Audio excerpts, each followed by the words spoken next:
Oh yeah? Where did it come from, Masako? The TV!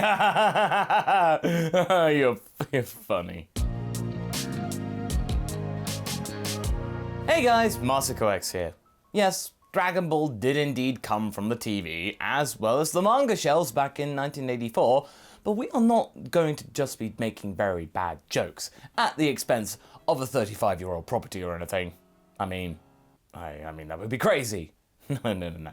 Haverock and I want to really discuss the birds and the bees of where the original ideas that went into Dragon Ball came from, and how the character models were formed and shaped into what we recognize today, and have been then emulated of its own accord by many other mediums throughout the years and the world. As might be very obvious from either the visuals of the show itself, or even just from the discussions that we have been making over the past couple of years, Dragon Ball takes its inspiration from many sources. Some of these sources are, quite surprisingly, from the West, which wasn't that common back in the middle of the 1980s in Japan, like The Terminator or Star Wars, in terms of some plot points, character models, as well as scenery and engineering, because Toriyama loved his engineering. At the same time, Dragon Ball certainly took inspiration from homegrown material as well, such as the Super Sentai series, or, well, you might know it as the Power Rangers, in the form of the Ginyu Force most famously, which was done as a sort of nod or tribute to Toriyama's own children who loved Super Sentai. But sometimes we like to forget about, well, the obvious. The tome that we keep hearing about in various guises, and we always mean to look into, but we never do. Journey to the West. One of the 4 great classical novels of Chinese literature, next to Romance of the Three Kingdoms, Water Margin, and Dream of the Red Chamber. Journey to the West tells the story of the legendary monk Xuanzang, who had to travel to the western regions, in this case Central Asia and India, to find what was known as sutras, Buddhist sacred texts, as ordered by Gautama Buddha. Xuanzang is accompanied by 3 guardians. However, the characters from these transcended this genre alone and became tropes and icons in their own right. Much like how we've discussed many times how certain Dragon Ball characters have now become tropes and icons themselves within popular culture. The most well known being Son Wukong the Monkey King, Zhu Baji the Pig of Many Precepts, and Sha Wujing the Sand Demon. Now, as we know the basics, since it's a journey that just so happens to go in a westerly direction, let's look at these characters more directly and check out who they might represent in Dragon Ball. So let's start with our monk, Xuanzang, who is also called Tripitaka in many English translations of the story. And I suppose if it were written today, we probably would have kept the original name. Either way, we're here to muse the character, not how they sound, unfortunately. Now, you might think that the answer about which character in Dragon Ball is based on this guy is pretty easy. After all, we have a certain Buddhist monk in the story. Yes, Krillin. Now let's be on with the rest of this and get to drumming up enough to shout "But Masako" one more time. Well, yes, you might be partially correct. Krillin is indeed a former monk. He's not the only one who fulfills this role of this character. Okay, why is that? Well, for Tripitaka, concentrate Masako, concentrate. They're the one who starts the magical journey for the sacred objects, something that he shares with Bulma. And while Bulma is more than able to defend herself, what with having a car to run over stuff and travel long distances, as well as a form of armament, Goku still acts like a de facto guardian. Because remember, this is an action-adventure comedy series. We need to have someone who could fit the remit, and Goku's our guy.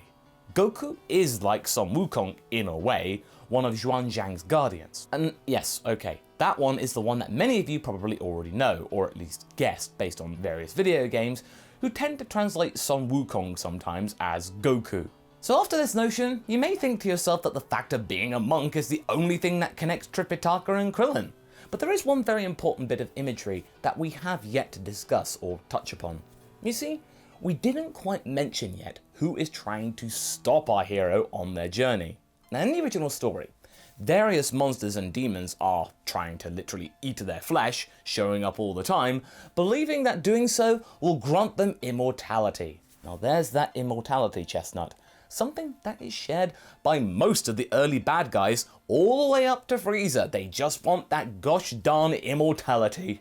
Now my next point might be a bit of a long shot, but for me, it sounds like an encounter that Krillin had with one particular demon who was sent by his immortal demon master.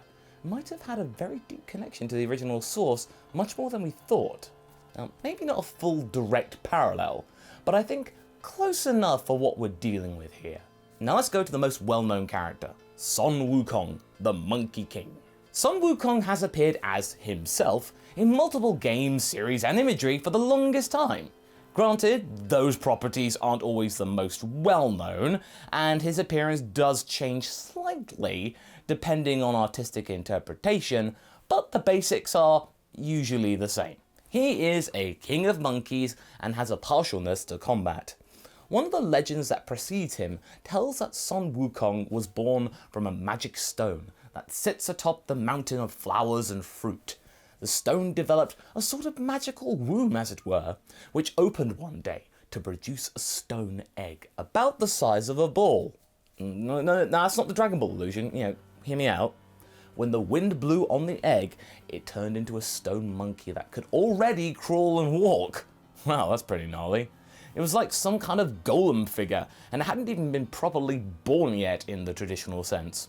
Apparently, when its eyes moved, 2 beams of golden light shot towards the Jade Palace and startled the Jade Emperor, what is often described as the traditional first god of China.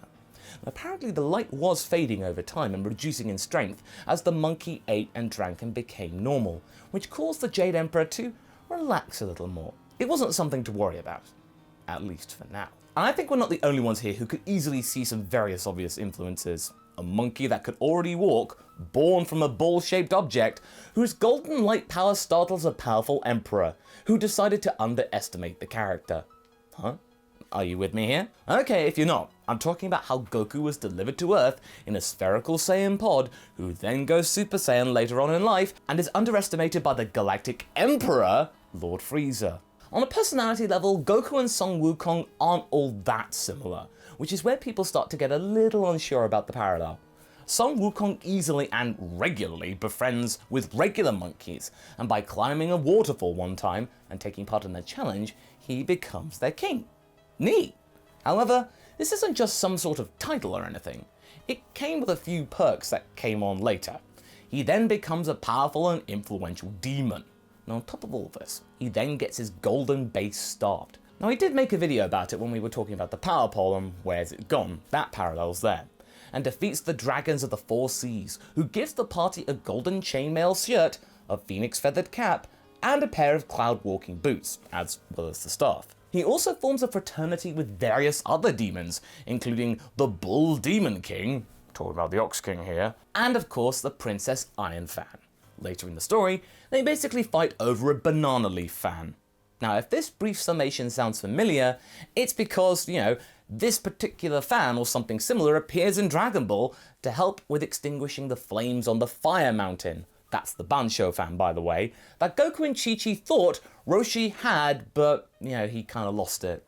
Yeah, Goku marries a princess of a king who is derived from cattle, and Chi-Chi rules over them both with an iron fist.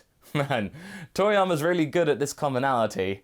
One of the most tricky things that Sun Wukong ever does is escaping hell by wiping his name out of the Book of Life and Death, along with the names of all monkeys known to him. He effectively gives his monkey subjects a second chance by erasing various bits of information, being an anti-Kira of sorts. Maybe that's why going to the next dimension in Dragon Ball doesn't matter. Goku, you sly dog, I know what you're doing. Now, of course, this action doesn't go unnoticed. This action is then reported to the Jade Emperor, and as you might be able to tell, this deity is not best pleased with this demon running amok, trying to undo what he's doing, with who should be alive or not. But instead of getting purely angry, he has high hopes of making Sun Wukong more manageable, as well as being far less of a pest, and invites him to work in heaven alongside him. But when he offers him a place as a watcher of stables, well, the monkey won't be having any of that. That's just too boring. quite frankly, he's a free spirit and does what he wants. Much like how Goku is sort of a free spirit. He doesn't let anything tie him down for too long. He just goes off and does his own thing. In Journey to the West, Wukong rebels and proclaims himself the Great Sage, Heaven's equal, and frees the Cloud Horses. He also then becomes basically immortal, defeats 100,000 celestial warriors and 4 heavenly kings, but finally does get defeated by the combined forces of the celestial beings, and then gets slowly distilled into an elixir. Sounds kind of gnarly. I guess he got drunk with power, eh? Huh? Now come on, you subscribed to this, you wouldn't have it any other way now, would you? He escapes, of course, gaining a golden gaze and fiery eyes that make him able to recognize evil.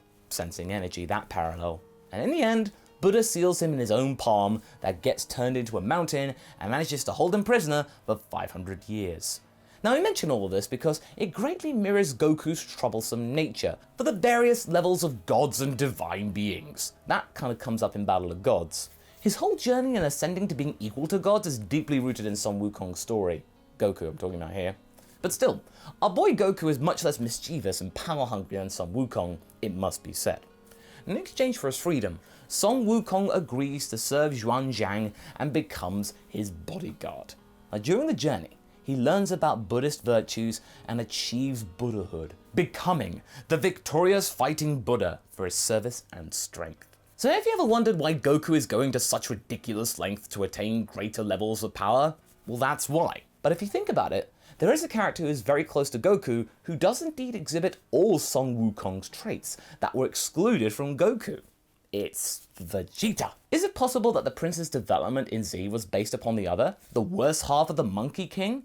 In that regard, no wonder that he's the ultimate rival for Goku, as they kind of complete each other as the parts of the same classic character.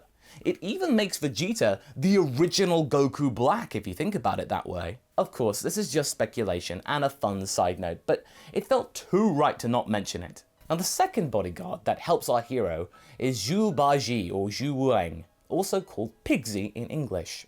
He is part human, part pig, lazy, gluttonous, and lustful. He is also pretty jealous of Son Wukong and tries to bring him down on many occasions, only to fail comedically. I mean, Pigsy, come on. Wukong was taking on the skies. What could you do, really? Oolong was originally more like him in Toriyama's first drafts. He was shown as a much bigger creature holding the rakes, trying to be the yuck-yuck comedy relief. He was just a regular pigman in early iterations of the character, but as we know with Toriyama, things do quickly adapt when in the developing process, either due to personal progression or through editorial meddling, most likely the latter. Nevertheless, it most likely paved the way for us getting a menagerie of humanoid animals that live on Earth within the Dragon World. Although sadly, we don't tend to focus on them these days, it's all just about the humans. Well, actually, it's even less about the humans, it's more about the Saiyans. Also, Pigsy's jealous role might partially belong to Krillin, as I don't think Oolong really shows this trait that much in the original Dragon Ball. It's more reluctant, like he's just tagging along. Pigsy was also a celestial general, something that we think that might be shown with the whole Mao outfit that we can see him wearing. Other than that, there aren't that many similarities, and one can wonder if Oolong was originally planned to be a much more prominent character. In the first arc, he is up there with the main party despite being dragged along. In fact, he's the guy that's quick-witted enough to prevent Pilaf from getting to rule the world with his wish. Even if the wish that Oolong did make was questionable. But after that, he kind of just faded away. The last of the bunch is Sha Wujing. He was a heavenly general who destroyed a valuable vase in a fit of rage, which caused him to be exiled to Earth.